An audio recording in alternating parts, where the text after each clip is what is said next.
All right, here we are. Let me see. Test.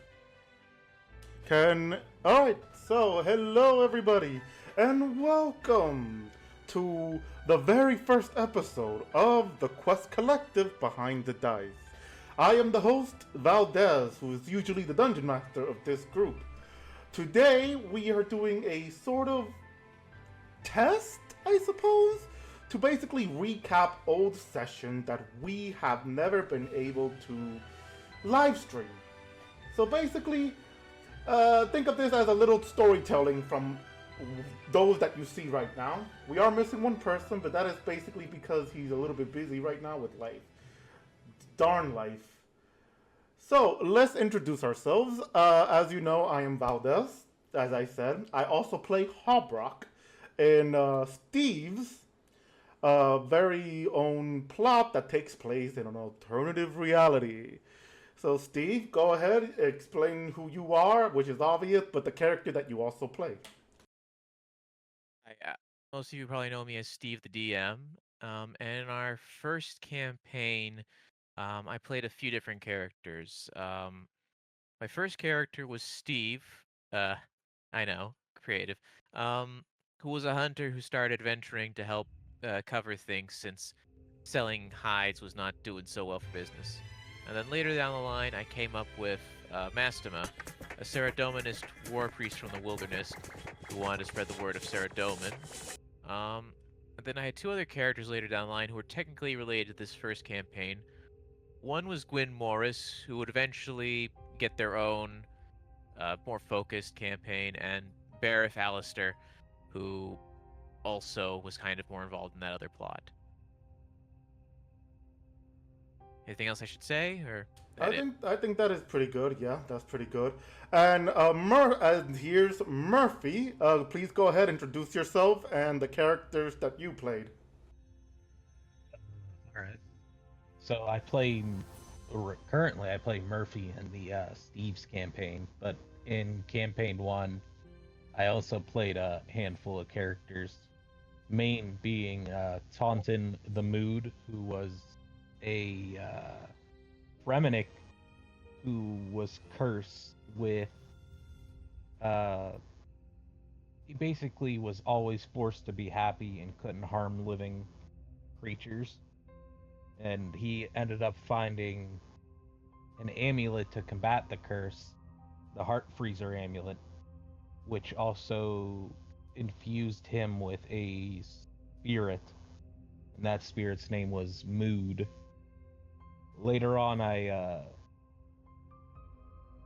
played a Gobi named Gub, and for a time being near the end, I also played a werewolf named Nosh Falgore.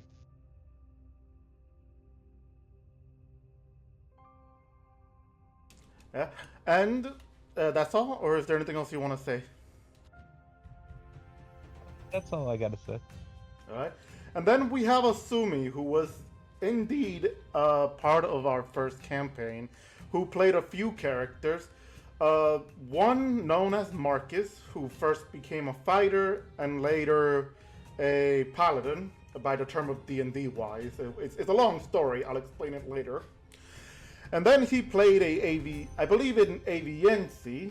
You can correct me if I'm wrong, Asumi, but he played an Aviency named Ryu Keith,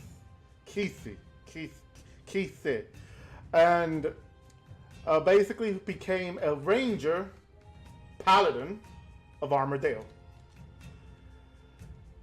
So, with that out of the way, first let me quickly grab an image I wanted to share that I don't have yet for some reason.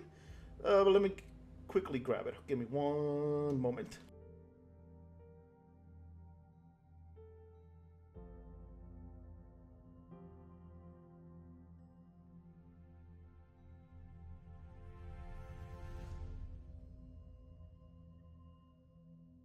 Huh, I can't seem to find the image. How nice. Um, I think I might have made a mistake somewhere. Typical.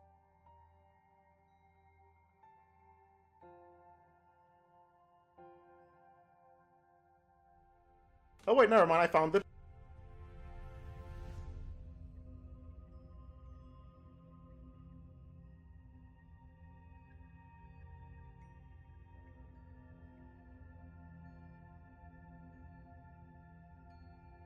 All right. So what I'm trying to show is an image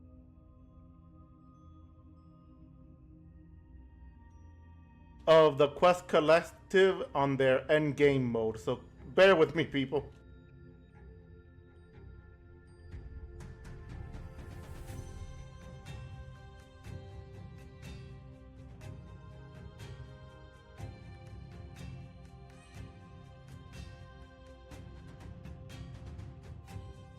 All right, so while I do what I need to do, give me one quick minute. So let's see, what we're gonna. Okay, so basically we're gonna go on ahead and discuss about our very first campaign. Basically the session is what we're gonna do. We're gonna do a quick recap. It's not gonna be a very long recap because I don't want to drag it on, but it is gonna be a casual recap of what happened so far throughout each campaign. And the first one is going to be campaign 1. So let's see, because I don't want to be the only one talking throughout the whole time. Who here remembers session 1, or at least how we started off? I feel like one of our earliest sessions was probably when we had that little Halloween one where it was a few of us, and I think the only ones who are still around in the group now is myself and Asumi. Basically, Marcus and Steve and a few others went to investigate something and encountered the Mad Hatter in the dungeon, in this dungeon area. I think this was back when we were doing like live, or not live, but like in-game RuneScape role-playing. Yes, that's right. You now I remember. Yes.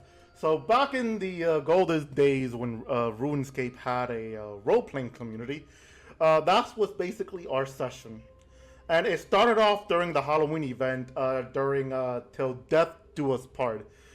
Steve here, with I believe it was Asumi playing as Marcus in the early days, were facing off an individual called the Mad Hatter, who, if I remember correctly, I don't remember if it was that he kidnapped Death or that he was doing something that had to have Death intervene while the other horsemen were busy with what's going on with Moya, correct?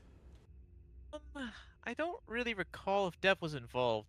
Maybe Yeah, Dev had sent the group to deal with it for him since he was busy dealing with the thing. Yeah, Dev was involved. that sounds Maybe Dev had possible. sent the group to deal with it for him.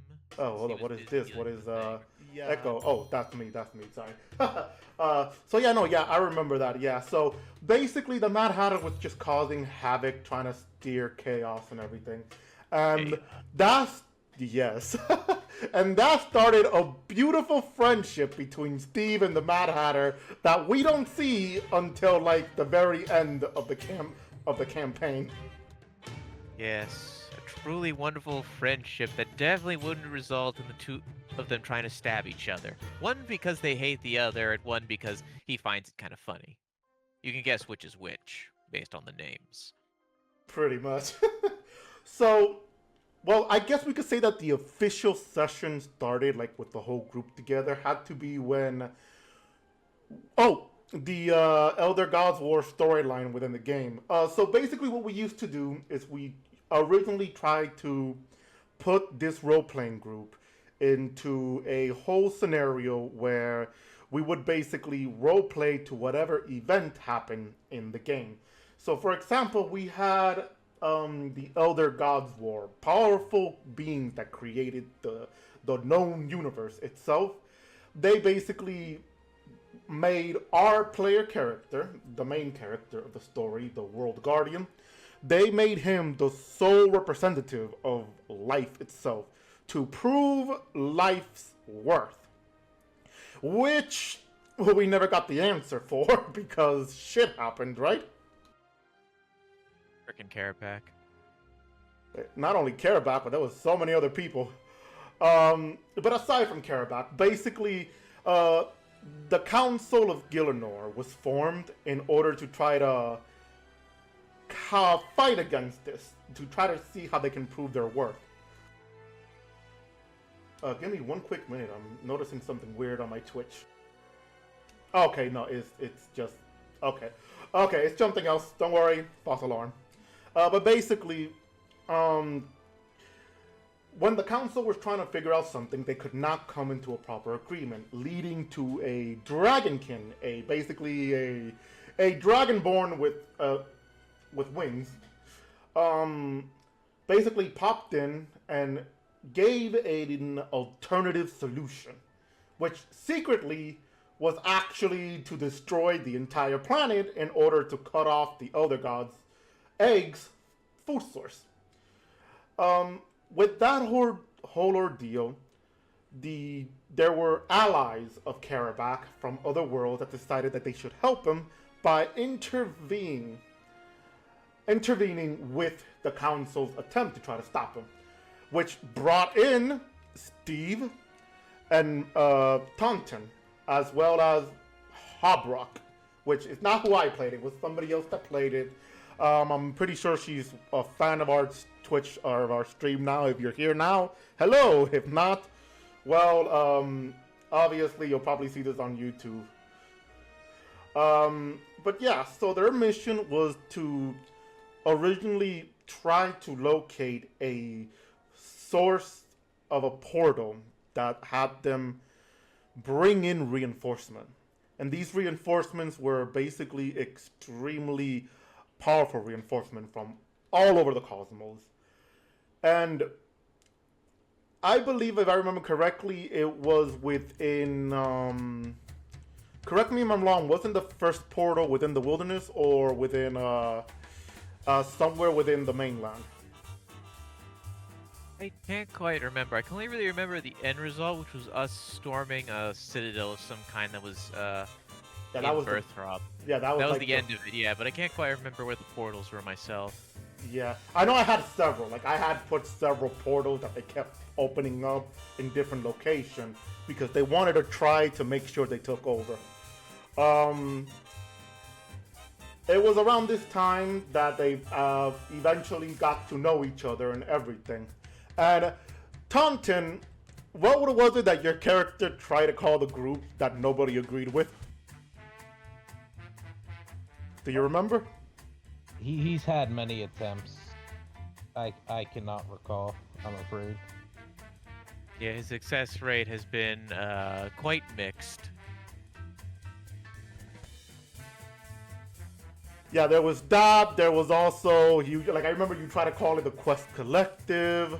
Your character kept trying his very best to give the group a name, but the group never accepted a name. Yeah. Yeah. Yeah.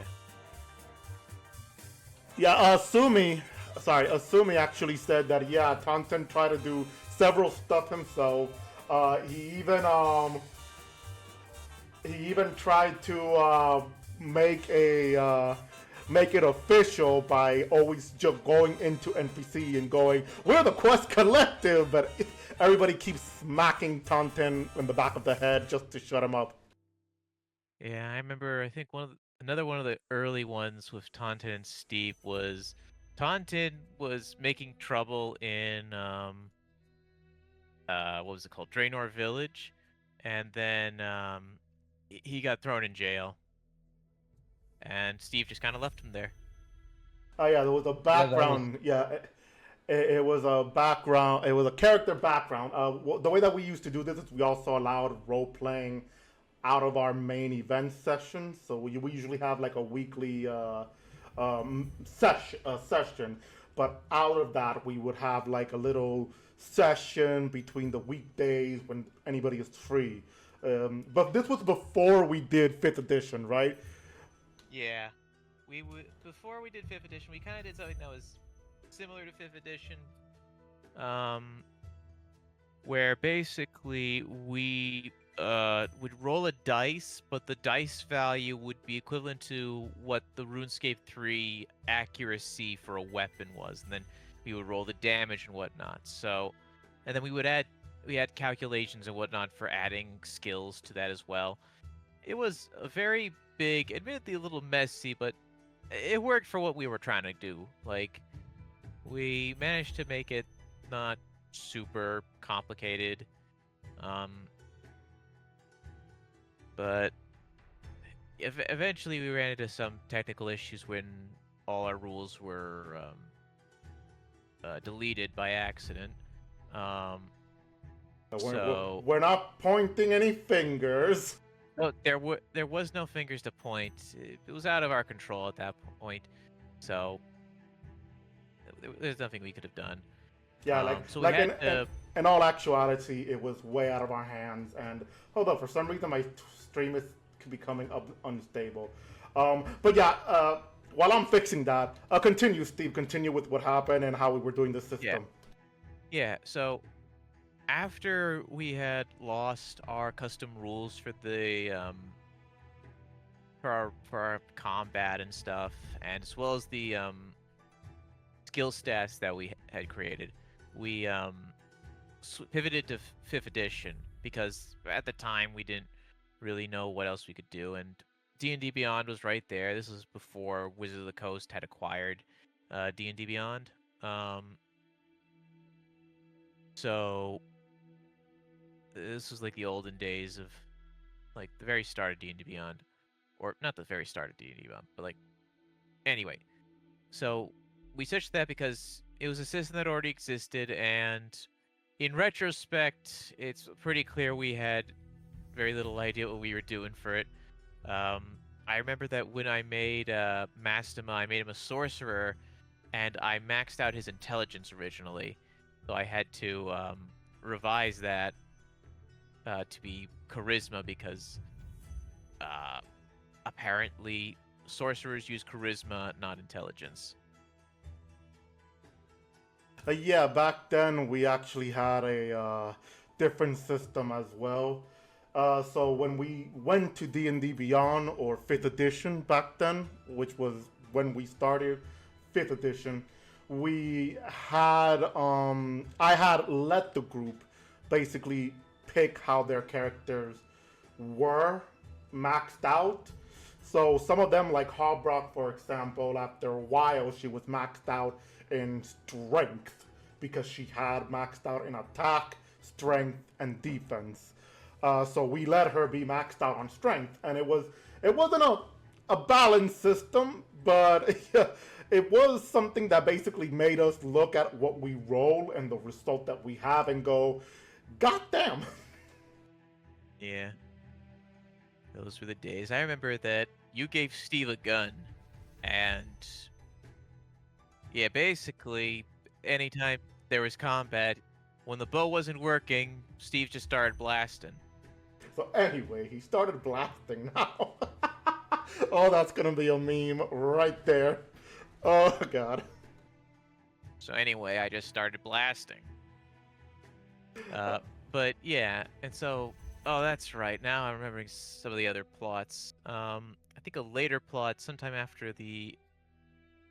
I want to say it was after the God Wars dungeon plot had ended, but it might have been during it. We had to deal with the threat of Jormungandr, which was like the world serpent. It was a whole thing about this cult of... That's right, it was during the Elder God Wars thing, before the actual event had ended. That's right, there was a cult of four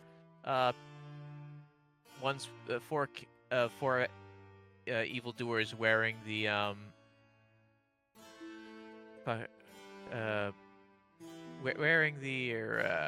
It was an outfit that was given to us right. during the Yak Pack. It was basically one of the Elder Gods aligned cosmetic armor. But don't get too far. We're actually still going. Remember, my whole point for this is to recap old sessions. So we're still not to that point. Yeah? It's fine. It's fine. But yeah, just letting you know. But yeah, so you guys know the whole ordeal that we had. We had to basically come up with a new system, and D&D Beyond was there, did the math for us, because a lot of us were too lazy to do math. And then yeah, it basically came to this. How long have we been here? For some reason, my live stream is saying unstable, but it looks like it's still running smoothly. If anybody seems to be having problems, please let me know, and I'll probably have to restart the stream. But just let me know if there's any technical issue on my end, I guess.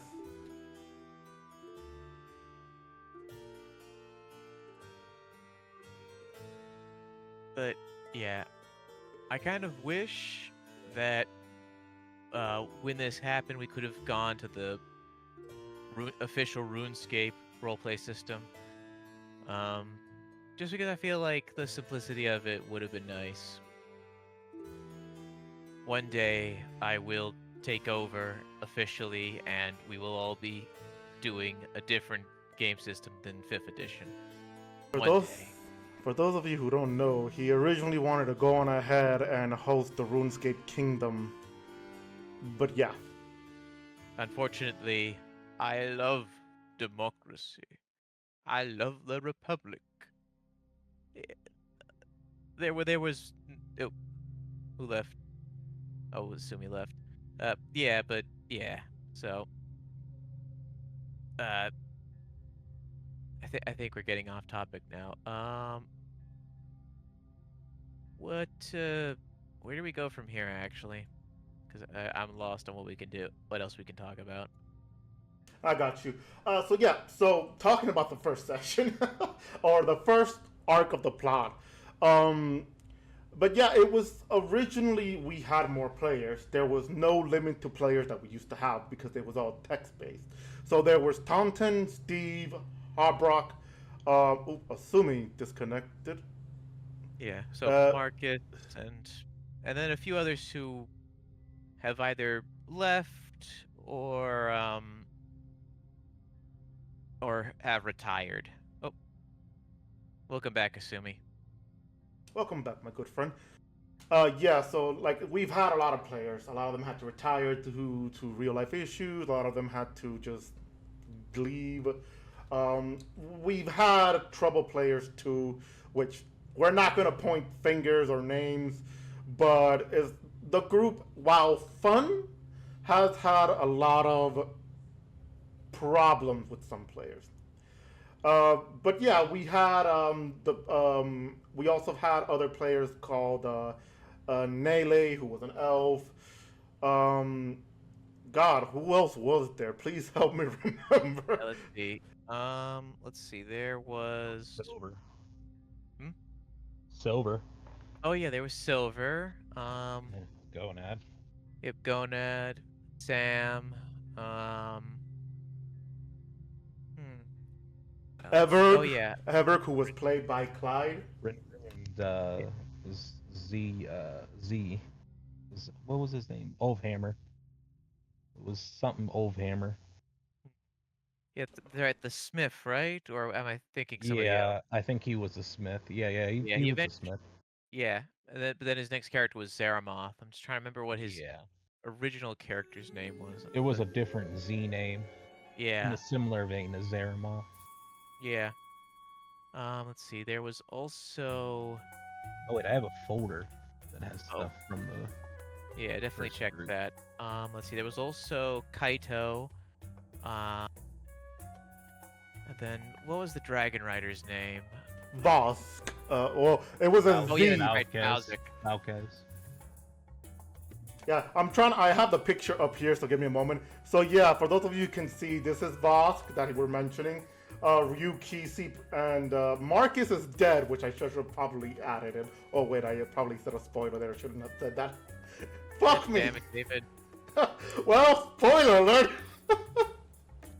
Why'd We you had have a to do that? Rumi, our monkey. That's right. So there's Taunton, Everg, Steve right here, like I said, is endgame armor. Harbrock, Gonad, Sam, and then Mastima, the other character Steve used to play. Let's see. Yeah, we've been doing this. It feels like forever, but I think it's technically only been like 5 years. I think didn't like we 7. officially really pick up during the pandemic, or was that later down the line? I believe it I was have lost all sense of time. like I believe it was later down the line that we were ending the first campaign, the first official campaign during the pandemic. Because I do remember doing campaign 2 a little bit during the end of the campaign. You mean during the end of the pandemic, right? Yeah. Yeah. But yeah, we've had quite a few people come and go.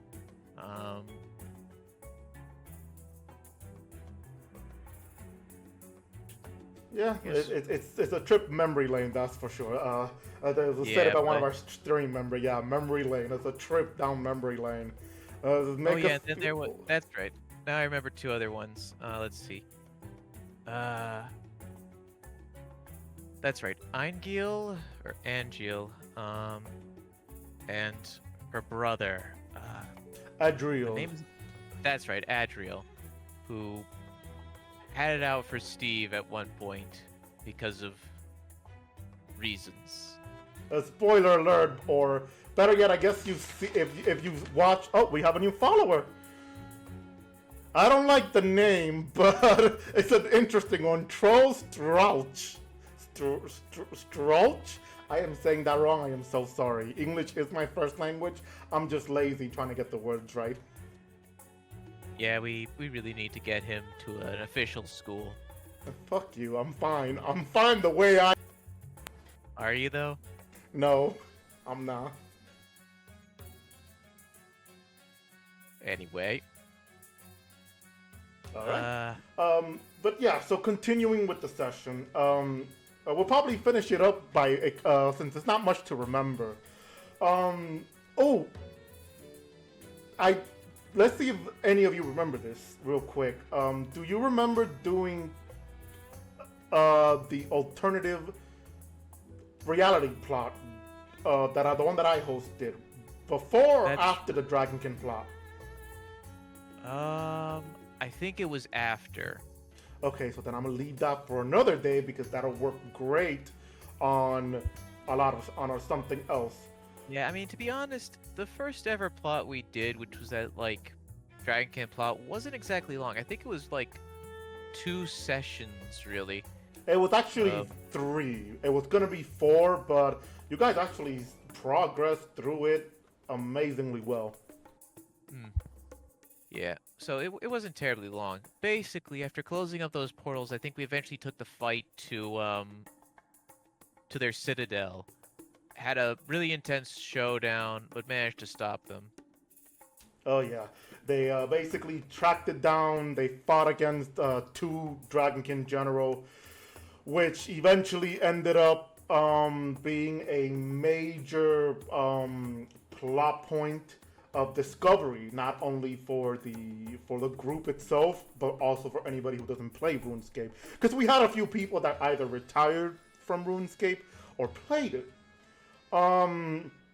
But eventually, after defeating the Dragonkins, they succeeded on ensuring that the armies did not interfere with the World Guardians' actions on stopping Karabakh, which ended up them witnessing one of the 4 Elder Gods? Yeah, one of the 4 living Elder Gods. Was it full? Because I feel like that's what happened. Yeah, it was full. They witnessed full come out, destroying the secret laboratory. She came out of a volcano, looked at you guys. You guys teleported out of there as she destroyed the island. Yeah, not a good day to have a secret laboratory, really. Not a good day at all. But hey, you all survived. Thankfully. This time. Alright, so yeah.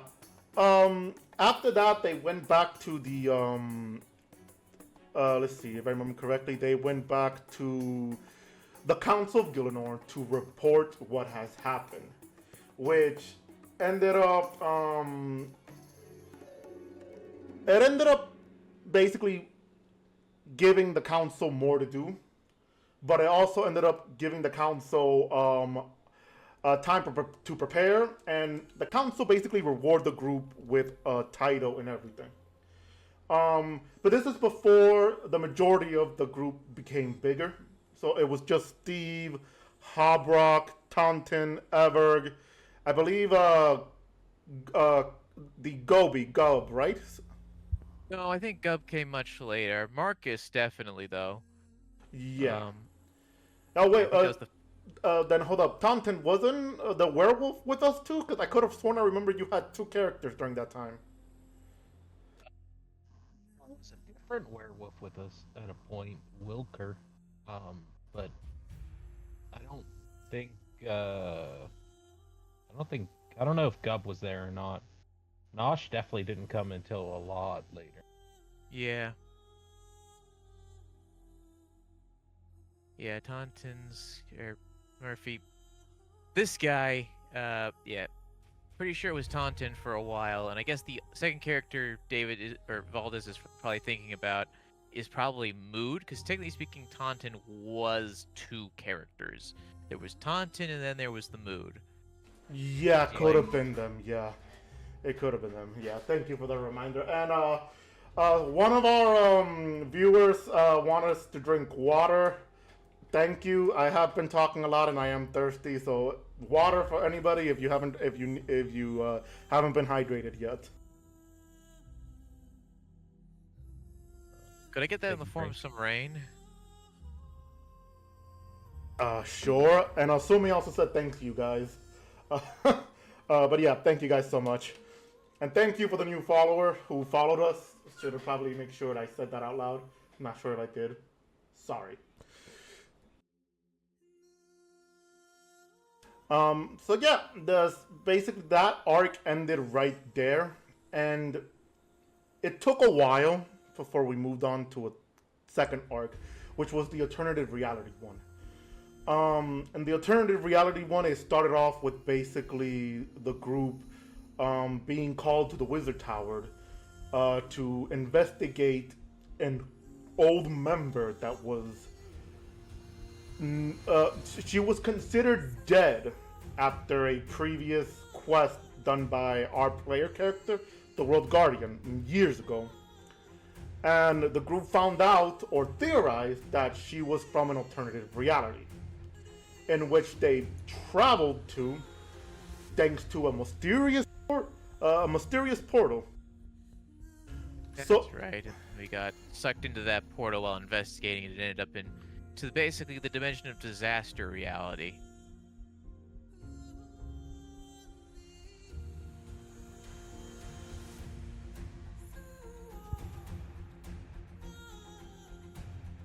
Yeah.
I feel like I ended up saying most of the backstory itself. Steve basically was a hunter, and he wasn't exactly making a whole lot of money. off his goods because, well, it was a subtle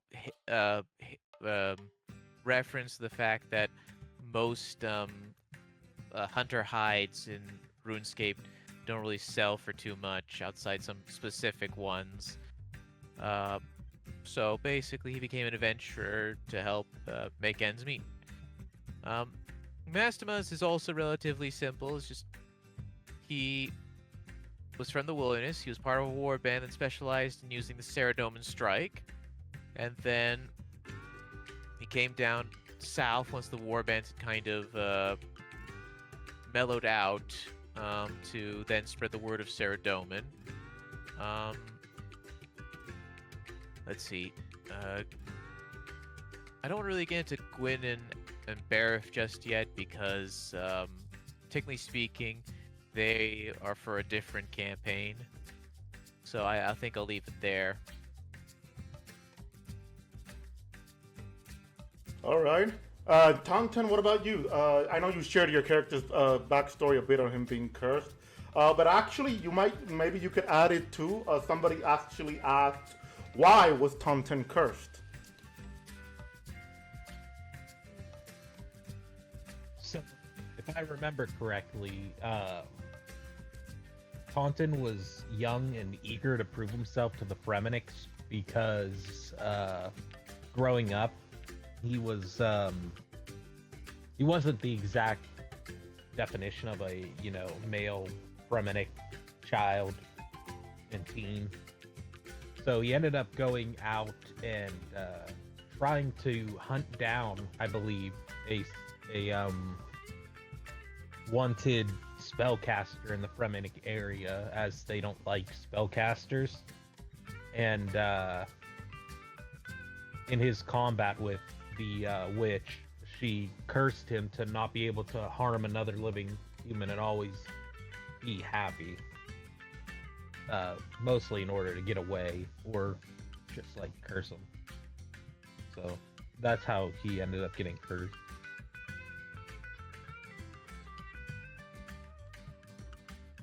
Oh, that's good to know. That's good to know. Someone asked, you, Marcus, you spelled it wrong. Is actually a K, not a C. But it's fine. We've all spelled it wrong ourselves sometimes. But for you, Marcus, while you type this in, for those of you who don't remember, Marcus is mute in real life, so he can't speak. I'm reading for him. But Marcus, what was your goal? Originally, what was his goal? Was the plan to always try to be a paladin, or did that came in later? While we're waiting for other questions, another question came in about Hobrock. Was she the same from what we see in Chaos Takes the World?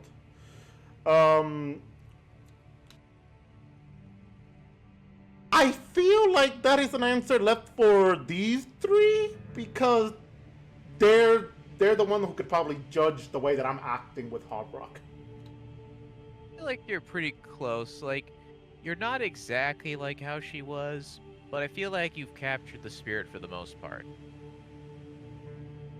Yeah, I have to agree with that. She was a little different. Maybe a little more aggressive in certain cases. Yeah. Feedback noted. Kill them in my next campaign. I'm kidding. You will try. Well, you were gonna say something, Steve. You were gonna add to what Taunton was saying. Yeah, definitely a lot more eager to get into a fight, I think. But yeah, definitely a character who would catch the others off guard with how insightful she could be in any kind of situation too. So there's also that. That's fair. Sumi just answered, and he said originally no. It was just supposed to be a fighter, but through a character background roleplay, he eventually became a paladin, which is true. We basically had him meet a Justikir, which for anybody who reads the RuneScape lore from old school RuneScape or the newest book well, not new, but the latest book, Fall of Hollowvale. Justicare were basically high-ranking member of Saradomin's army, which were also high-ranking member of the church. They basically were very powerful and had their own ability that makes them a Justicare. So yeah, he basically became one, and then later down the line, he was officially appointed a paladin by the god himself, which is again something we could probably discuss later. Here's another question for Steve. What was his goal when he became an adventurer? I'm assuming that's the question.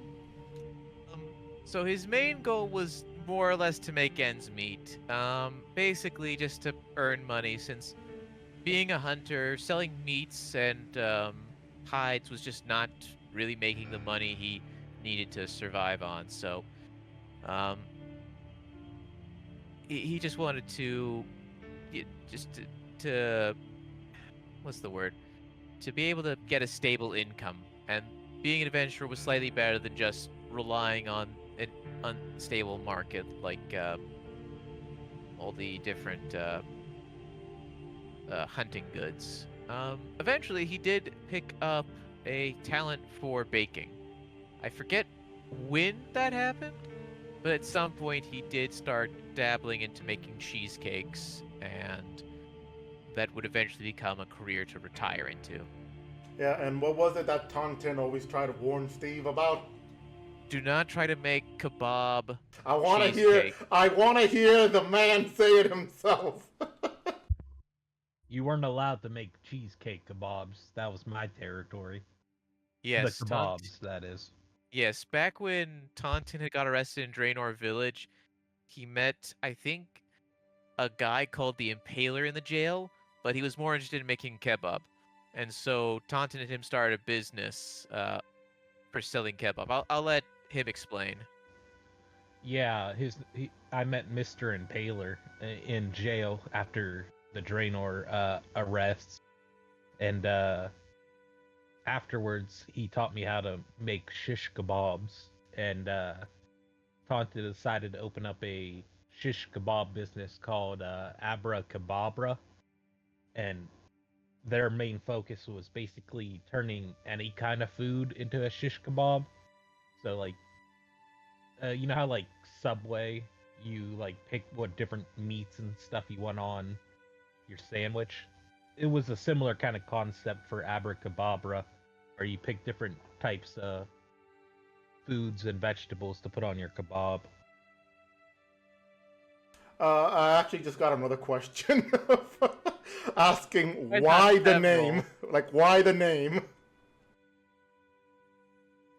Why the abracadabra? I mean abracababra? I'm assuming that, yeah. It's a pun on abracadabra, but abra and then kebabra. It's just a silly pun. He's a simple man, but he does honest work.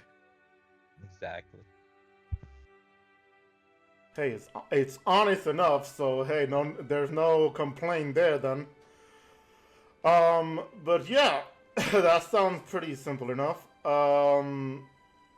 Who is Evorg? Oh, you mean Everg? Is it pronounced Evorg or Everg? Evarg. Evarg. That's right. Evarg was Clyde's first character. He was a doctor with we didn't know he was we didn't know his secret till much later, right? Yeah, like his deep dark secret. Technically, we don't know it completely. It was revealed once, but as a holiday event, which weren't really canon to the story.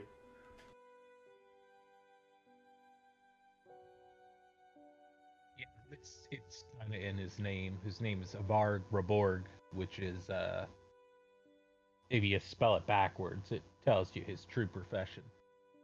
It was pronounced Reber. I could be wrong, I say but- Rabor. Oh, interesting. I guess it's like a tomato thing. Depends on the person. But yeah, and I think one of the interesting things was the fact that he and Taunton got along pretty well, and Taunton would make him absolutely disgusting kebab. Like I think it was like heart, liver, and various other organ-based kebab. Yeah. Yeah, they had a really interesting bromance, which it was adorable to see, but then also you look at it and you're like, why? Why are you guys like this? Well, the answer to that is suffer as I have. I don't want to. But Too bad. but anyway, outside from all that, yeah, that's who Evarg was, which I was pronounced. We've been pronouncing it wrong this entire time. But yeah, he was basically the group's. I don't think he became this an artificer. He was something else, was he not? I thought he was like a fighter or something. He was just a fighter. Yeah. Yeah. I've noticed He that Clyde used, really... Sorry, he used Yeah. the blade from one of your plots, Steve. The Gale blade. That's became, like, right. one of his Was main that weapons. was that from the Dragon Rider plot, or sorry, Dragon Ruler plot? I think so. Oh yeah, that's right. that plot we'll really talk about that very probably next time or sometime soon when Steve will probably lose his voice. All right. So with that, there was also the fact that the two of them were also okay. I don't want to say the group's clown, but they were basically the Taunton and Evarg were basically the group's funny people. Like they wouldn't derail the campaign, but whenever they are in the session, we know we're probably gonna have a laugh or a facepalm moment. They were a couple of silly guys, although they both had their moments of serious catharsis. Oh yeah, like that's not to say that they were always goofy. They have been serious from time to time. They have had some serious backstory or character development. But Hobrock, we knew that instantly it was going to be something to either laugh for or to say, "Holy shit, this is deep."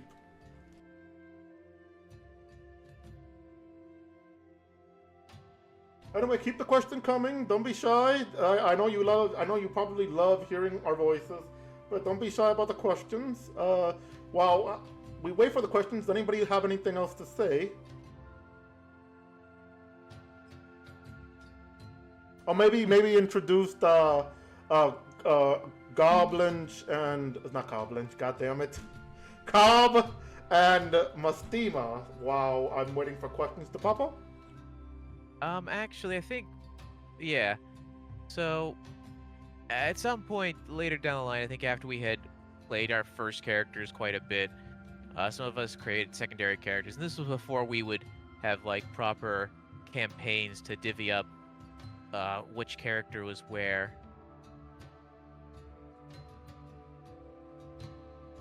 So basically, we would have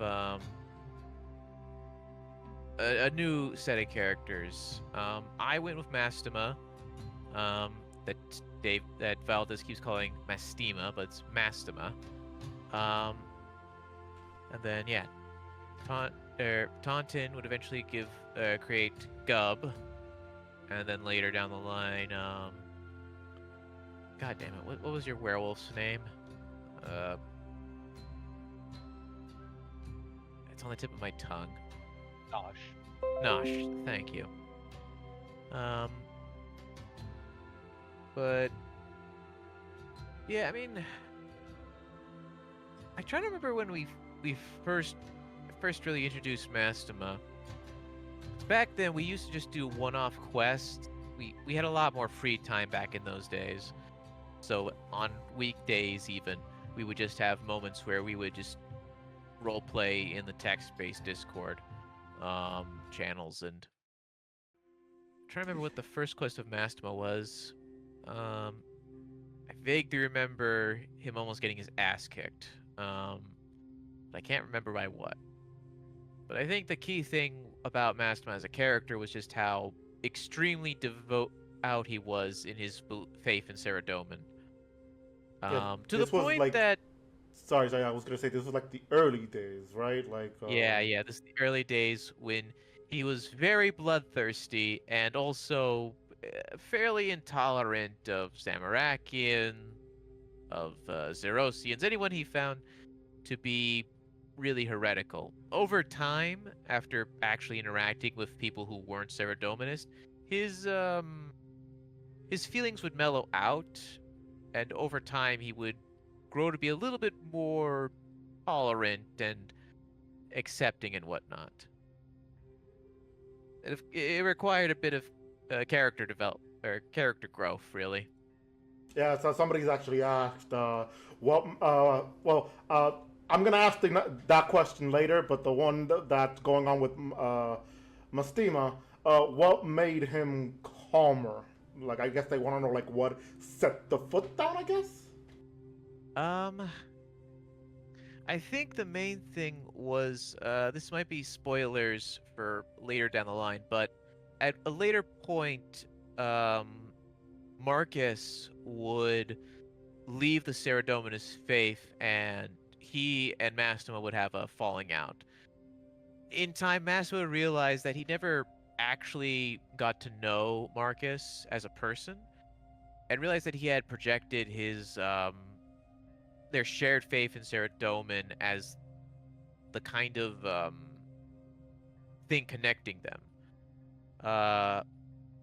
He eventually recognized that he had messed up in the relationship. By all accounts, it was Marcus's choice to leave the Saradominus faith, and thankfully during the God Wars, or Elder God Wars, they had a chance to make up, and at least come to a better understanding. It was a little rough.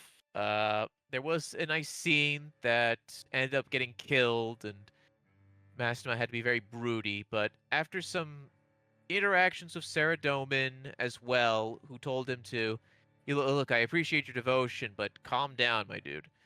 Calm, chill, bro, chill.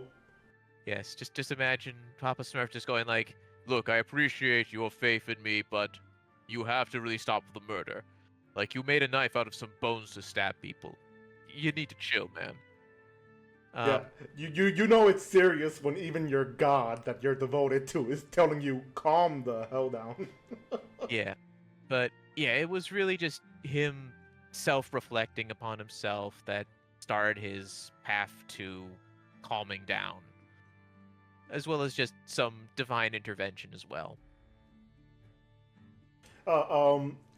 Sumi wants to add, which a little bit of a spoiler, but it's like we don't really know when it is, so it would be fine. It was also him forming a relationship with another one of Habrock's character called Klimdu, who was a gnome wizard. And for anybody who has watched Campaign 4, either on YouTube or here, you'll know that Klimdu is a powerful archmage at this point. But yeah, basically, like, the good thing about a lot of us is that we know when our characters need a character development, so they always make time for that. Which, as a dungeon master, I appreciate, because I know, I think Steve, who's been the longest player with me, could probably confirm that we've had a lot of players that never really wanted to do character development, or when they say they will, they never do, and they just derail the attempt of a character development. Especially, like, pre-Quest Collective days, like back when we were in the Godless, there was one character, I won't name them. If they're watching this somehow, we won't forget the fact that when we were doing a stealth mission, you banged a pipe and alerted all the guards, and then actively got us into more trouble further down the line. I will never forgive this. Let but yeah, me give it. Let me give it to bigger details if you wish. Let's not. I think the general point is that sometimes people want to roleplay their characters, but some of them are not exactly as interested in just the interpersonal relationships or fleshing them out in some ways. Yeah, well, we're not gonna go into details because we don't want to like put drama anywhere, or especially if the player that we're talking about, if they do end up finding this, ends up getting angry because we're talking too deep into this. So it's basically, it was one of those situations. He was one of those players where my character would do this, so I have no control over what he does. It's that type of player, which obviously really put a like thorn on our side with them. But they weren't the only one. Like over time, we did have other players that were problem players. But yeah, the very first one we had was them, and this was during the time when we were not the Quest Collective, but the Godless, which was a group of individuals who believed in a world without the god interference, which was split up into two. Sorry, go ahead. And also did not believe in pants. So it's a running joke. It's a running joke that we also call them the nudists because they don't wear proper armors, but there's a reason behind that. But we're gonna stay with the joke. Yes. God damn it. Anyway, so the godless nudists. Yeah, we turnaround on that was complicated sometimes. Like sometimes, yeah. But this one character one player was just a consistent problem where they would actively double down on bad actions, even though in character and out of character we had talked to them and thought we had reached an understanding, and then they just kind of doubled down. And that's always the hard part about these kinds of groups, is that you have to try and communicate the problem, and sometimes people just won't listen. At that point, that's when you kind of want to, step away and whatnot. Yeah, we've had those type of people, and the problem with it is that I'm a very nice guy, or I try to be as nice as I can be, and a lot of people tend to step all over me, and when I retaliate, they don't like that, so they attempt to be passive aggressive with me. But yeah, answering your question, what moved us from the Godless to now, lack of player and motivation. What started the Godless, which, spoiler to anybody who's never played RuneScape, spoiler alert, the game had progressed to the point where we found out that a very big and significant character really wanted the world without the gods. And it was a miscommunication between him and a group of people that didn't know this until now. So we created that in memory. We created a Godless named after the actual in-game faction. And it was mostly just to honor the memory of said character.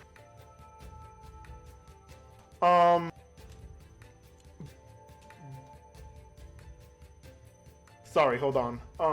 Okay, here we go. So basically, the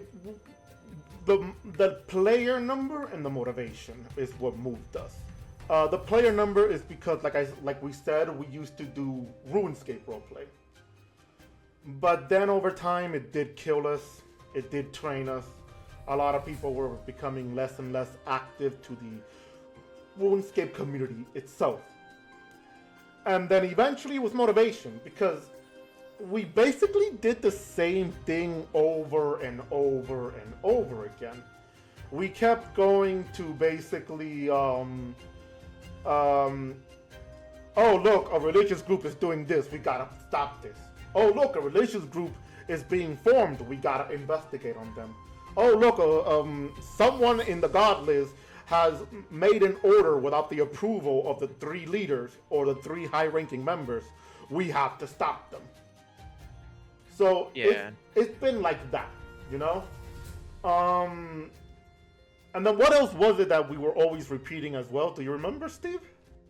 Well, I think those were like the main ones, and I think also the citadel that we had kept getting destroyed was like another big one, and then we just rebuilt it and stuff. Not in character, not to be confused. Not in character. So for any of you who doesn't play RuneScape, we originally had the card list as a clan. No. We also had our actual citadel in character get destroyed a lot too. I mean, but I meant like, okay, yeah. So there's 2 examples. Those 2. But yeah, we also had our in character citadel destroyed. Sorry. Continue. You were saying more. Yeah, I think that was like the main thing. But I think the bigger problem was just the fact that, yeah, we were just kind of in a rut, and ultimately we also ran into the issue of just because people weren't really that interested in being the godless and doing this kind of plot stuff, we just kind of had a drop off in people participating in our events. Like less and less people wanted to play, like roleplay and whatnot, for a variety of reasons. So we eventually just said, okay, well, we're not really we keep trying to do these big plots, but it's not really going anywhere. So we thought, hey, why don't we do like a quest board thing and just do quests and stuff? And obviously we lost a few people who were here because they wanted to be the godless, even though by all accounts we weren't really progressing like the plot of anything. It didn't help that in the actual game, Jagex didn't really use the godless that much, to the point that they were kind of like a non-faction in a way.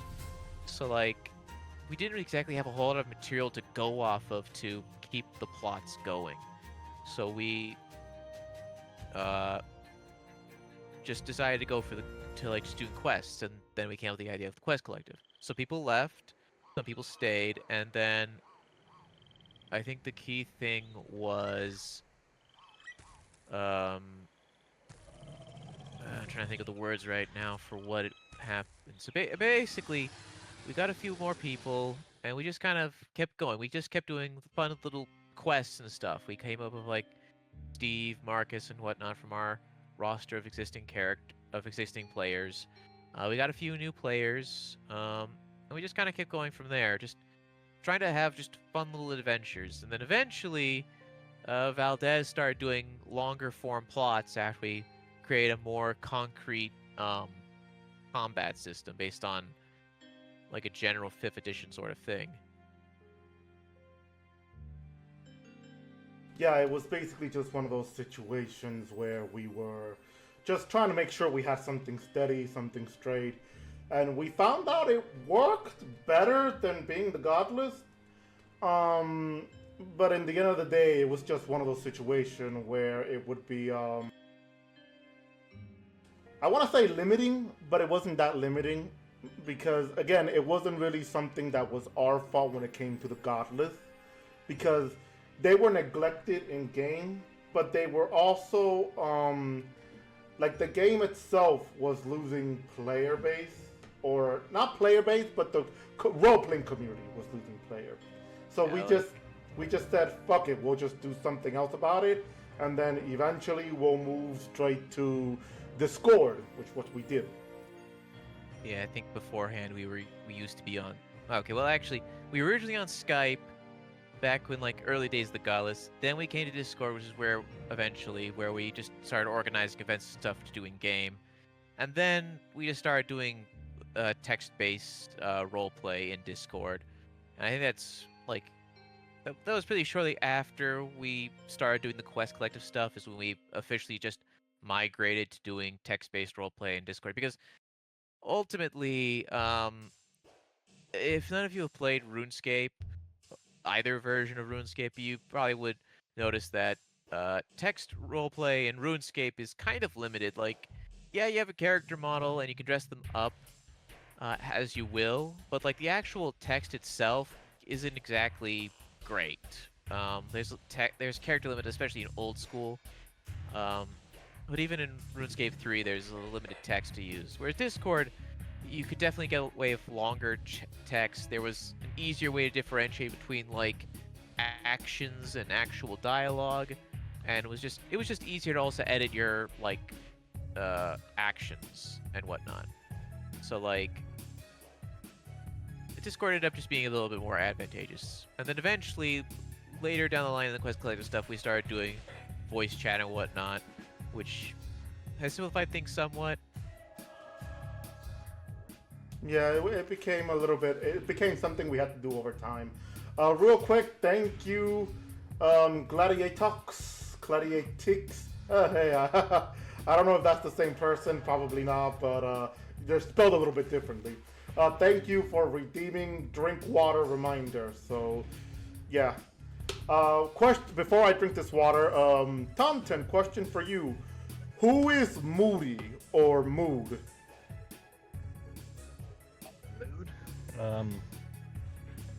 We find out in a later plot, much later, in one of my story plots, I ended up writing the docent plot, that Mood is a spirit that's been trapped inside of an amulet since the Zorosian Empire was prominent before the betrayal in the fall.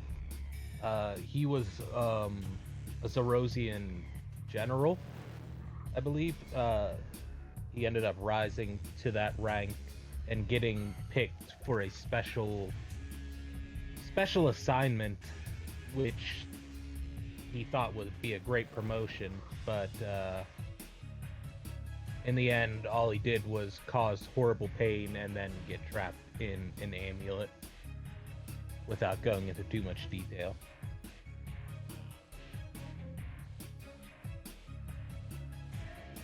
Yeah, there was more stories into that as well. If I recall correctly, he also had like families that we would learn later on. But yeah, his whole story was him being a very serious Zorosian, right? Like, not too serious, but someone who knew that since he's possessing Taunton, he had to get the job done, right?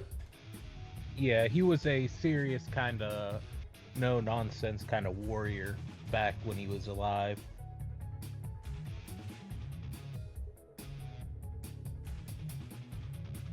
That's very serious indeed. To answer this question, what was the original dice rolls that you had? Steve, would you like to explain it better, or would you like me to? Yeah. Go So, ahead. basically, you know how in D&D 5th edition you had D20s and whatnot? Well, we kind of put the dice bot through the ringer with this. We had D2300s plus D like 990s based on like skill stats and stuff. It ended up being like a lot. Basically, we just took the RuneScape 3 weapon accuracy and turned that into like a dice. So basically, if the accuracy was 2036, that would be the accuracy roll. And then we would roll its damage as a separate roll to explain things in a simple manner. So that was more or less it. And then I think for skill, like normal skill checks, we would then what's the word for it? And then for normal skill checks, I think we just did the that's right. We had the stats themselves, and then I think so like every stat could go up to 120, and then I think I forget now actually. Did we roll skill checks, like normal skill checks, like in D&D? Kind of, yeah. What we used to do was we did a 20 plus whatever it was with actually, sure it that's was a that's a good D20? question. We didn't do T20. I think it was just D99 or D100, D120, whatever was the max. Okay, whatever the actual stat was then. Yeah, the original idea came from actually Taunton here, who actually I remember he requested if we could have like a stat sheet for each member of the Quest collectives. Yeah.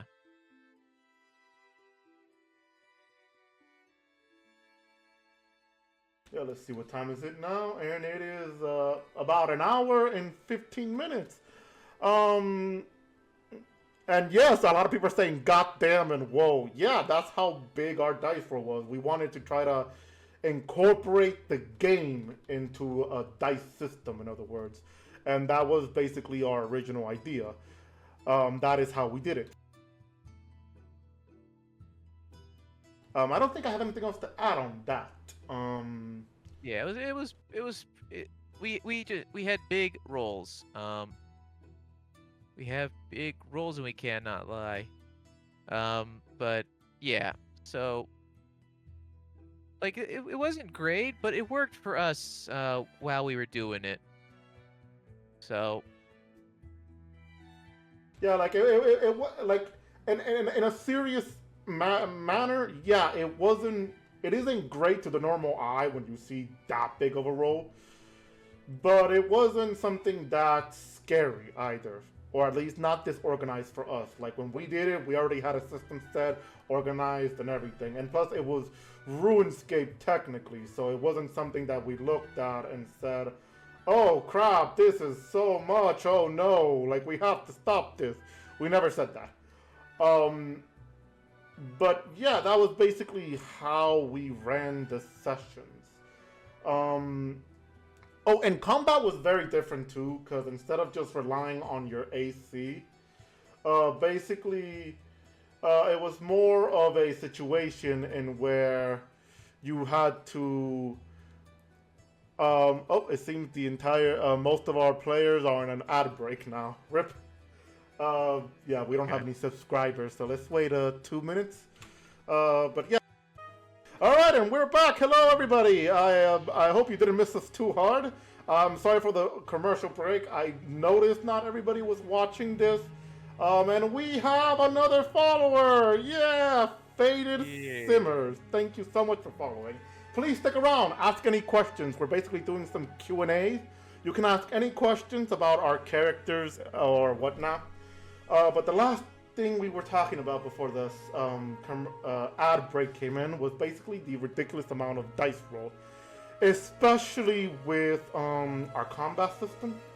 What we basically did was, let's say for example, Steve here, you rolled for attack, and I would have to roll for defense. We didn't rely on AC purely, remember? Yeah, that's right. Basically, what we did was more or less you had your accuracy chance, and then you also had your armor. And you would roll your armor and compare it to the accuracy roll that they rolled. And I think for our skill checks, we might have basically the DM would, I think, roll like a difficulty check, and then you would roll your skill check to compare to that. And the higher your skill check and the difficulty of the quest by comparison would determine like your chances, I think. Assuming actually, I don't know if that's technically correction, but he did add something. In the beginning, that's how we did it with the rolls. We originally rolled for defense, but later on we basically added our defense level with a modifier that we got from the game, which I forgot what it was. I think we added like a plus. We added a plus or times. 10. I forgot. I think what it was a dice roll that was a D, your level times 10. So if you were 99, you would get a D 990. Assuming added, no, that was before we just purely left it to AC or armor class. Hold up, what do you mean? Sorry, folks. Enlighten me, Asumi. What do you mean? Sworn we just, or no, that's right. Maybe it was just a flat thing that was 10 times the level. Oh, yes, so it was 10 times the level, plus the armor. Yeah, he just said it. 10 times the level, plus the armor. Oh, that's right. Your armor rating would then add a flat value, and you would roll your defense check? Yeah, so it's like Harbrock or Marcus having a 20, not 20,000. 2,000. 2,000. We're not that high. Yeah. So it was basically like 2,000 defense, and the enemies would have to try to roll higher than that. Okay. Yeah, I remember that. Okay, yeah. So that's how it was. That's how we had our whole thing. We basically brought the RuneScape system into Dice Roll, which wasn't that organized, but technically it was organized for at least me, Steve, and Taunton, who was back then the old a dungeon master as well, because we would switch it to the three of us. It was easier because technically all the information and everything was in the game and the RuneScape Wikipedia, which is where we get most of our stuff. Yeah, basically, we would just use that for figuring out the stats and whatnot for what you had to do. And then basically we had a Google Doc that you could basically type up what you had and whatnot.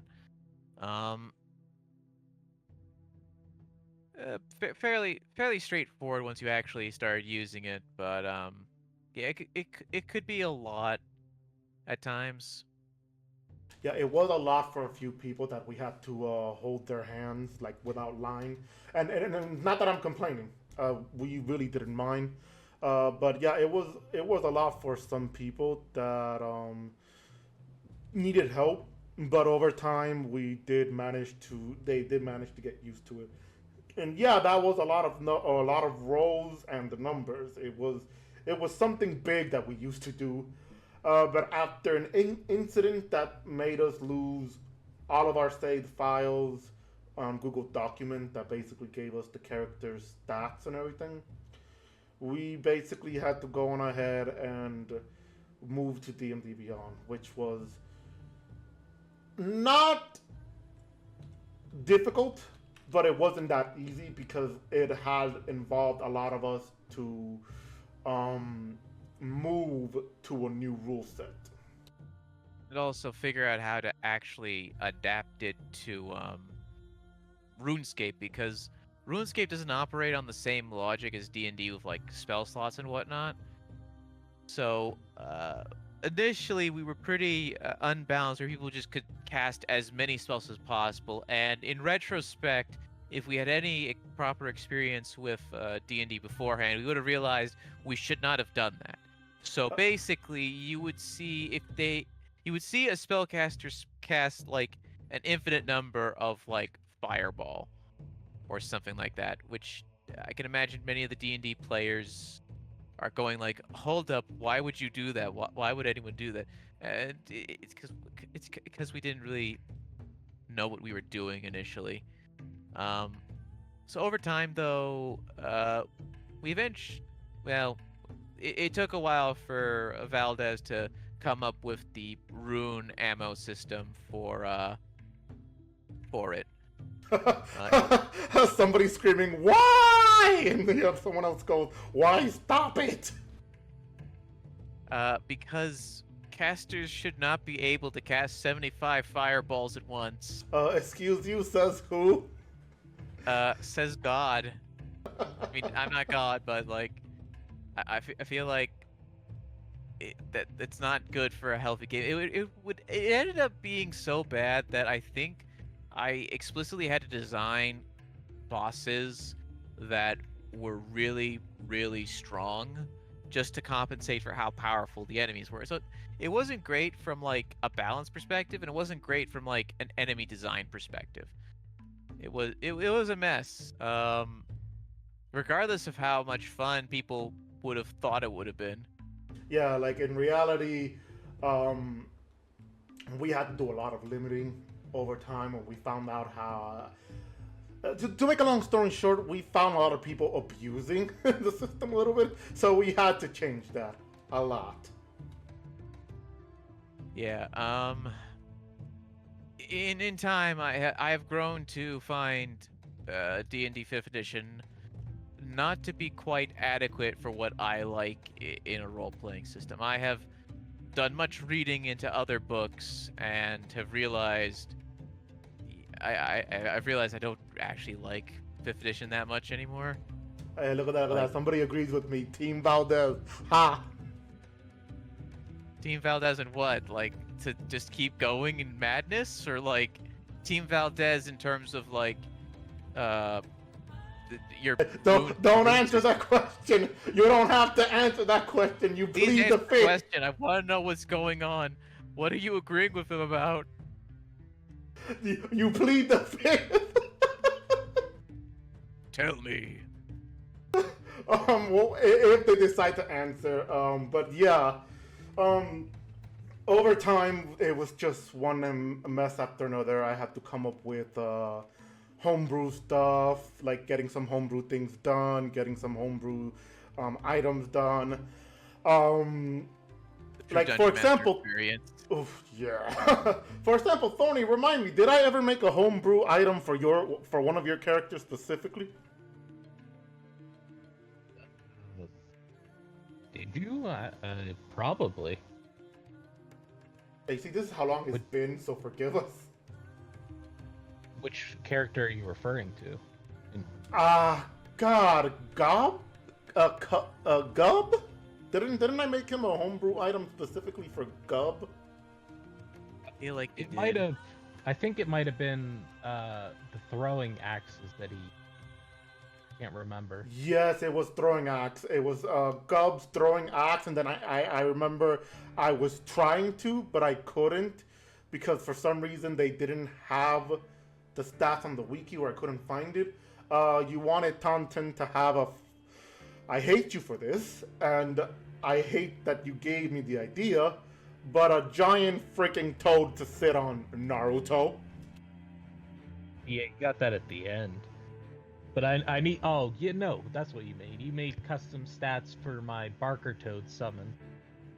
For like the summoning skill when I summon Barker Toads to attack with cannonballs. Oh yeah, that's right. Yeah, that's right. We said no. We said no to this. No, I'm pretty sure you made. You definitely made this. This was so Taunton could fight without using mood. Was so he could summon Barker Toads. I have the stats and stuff for them still. Yeah, I remember this because basically he wasn't directly attacking people. He could circumvent his curse that way, which admittedly was pretty clever.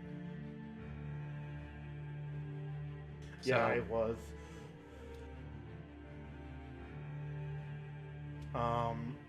It's already past the 1 hour and 30 minutes mark, so I'll allow probably 3 more questions if anybody can give us something. If not, we'll end the session in about 5 minutes. Not the session, wow, I mean the live stream.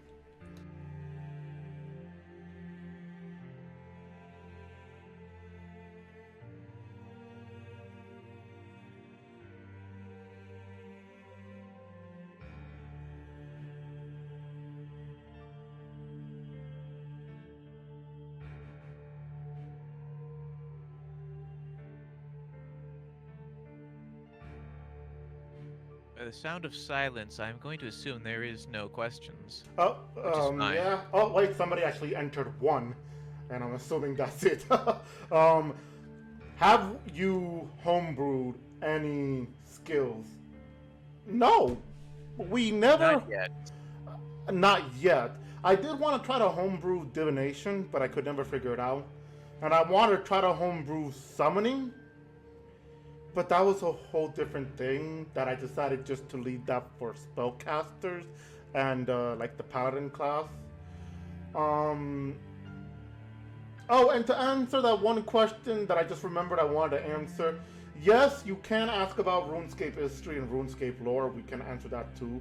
But it's a little bit late, so you can ask that in the next live stream. But yeah, there were a few skills that I wanted to homebrew, but I could never get to. I remember once I wanted to try to homebrew invention, but then I found out that there's an artificer class, which I then bought and let people use, because why not? Yeah, so, I mean, I guess at the end of the day, for its problems, D&D 5th edition does have a lot of skills that by all accounts covers most of the RuneScape skills, or at the very least can be forced to work for them. Success may vary.